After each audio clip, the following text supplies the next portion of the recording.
And yun na guys, nakagawa na tayo ng Instagram account. Hi guys! Welcome back sa aming YouTube channel, and for today's video, tuturo naman namin sa inyo kung paano gumawa ng Instagram account. So, simulan natin. Para sa first step guys, open nyo muna yung inyong Instagram app. So guys, kung wala pa kayong Instagram app, pwede itong i-download sa Google Play Store o kay Android user, and sa App Store kung kayo naman ay iOS user. Once na-open nyo na guys yung inyong Instagram app, pupunta kayo guys dito sa login page. So since wala pa kayong account, tap nyo lang yung create new account. Ito guys, nasa baba. After nyo matap guys yung create new account, hihingin agad nila guys yung inyong mobile number. So yung mobile number nyo yung gagamitin nyo pang sign up dito sa Instagram. And pwede rin guys mag-sign up with email kung mas trip nyo yung email. Tap nyo lang yung sign up with email. So sa case natin guys, gagamitin natin is yung ating mobile number. So lagay natin guys yung ating mobile number. Then kapag nalagay nyo na, tap nyo na yung next. Then dito guys, may send sila sa ating confirmation code dun sa number na nilagay natin. So hintayin lang natin guys. So sa akin guys, dumating na, and automatic nilagay na siya ng Instagram. So kung sa inyo guys hindi siya mag-automatic na ilagay ni Instagram, pwede nyo i-enter lang yung code and then tap nyo na yung next. And then balik tayo sa Instagram app guys. So ito guys, gagawa na tayo ng password. So sa akin, and kapag nalagay nyo na guys yung password nyo, tap nyo na yung next. And then dito guys, tatanungin kayo kung gusto nyo i-save yung login info nyo. So nasa inyo na yan guys kung gusto nyo i-save. So sa akin, i-save ko. And then dito guys, talagay nyo lang yung birthday nyo. Then kapag okay na, tap nyo lang yung set. And then tap nyo na yung next. Then dito guys, lalagay nyo naman yung full name nyo. So sa akin,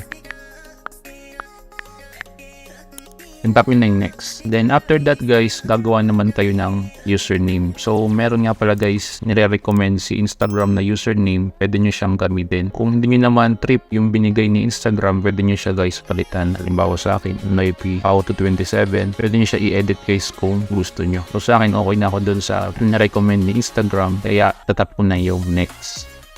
Then after nun guys, basahin nyo lang itong kanilang terms and policies. So kung okay na sa inyo, tap nyo na yung I agree.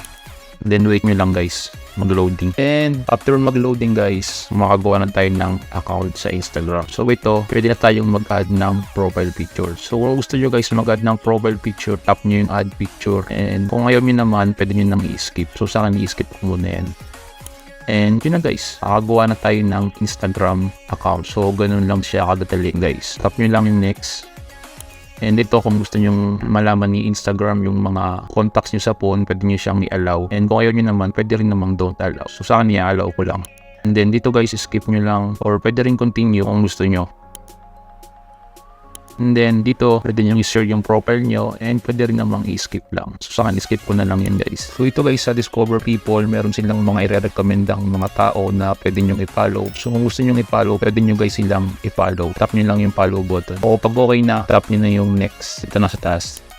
And yun na guys, ano lang kasimple gumawa ng Instagram account. Yun lang guys for today's video. Sana matutunan tayo sa tutorial na ito. At kung nagustuhan nyo yung video na ito, huwag nyo kalimutang i-like, comment, and subscribe para updated kayo sa mga bago naming ilalabas ng mga video. Salamat guys sa panonood. Ingat kayo.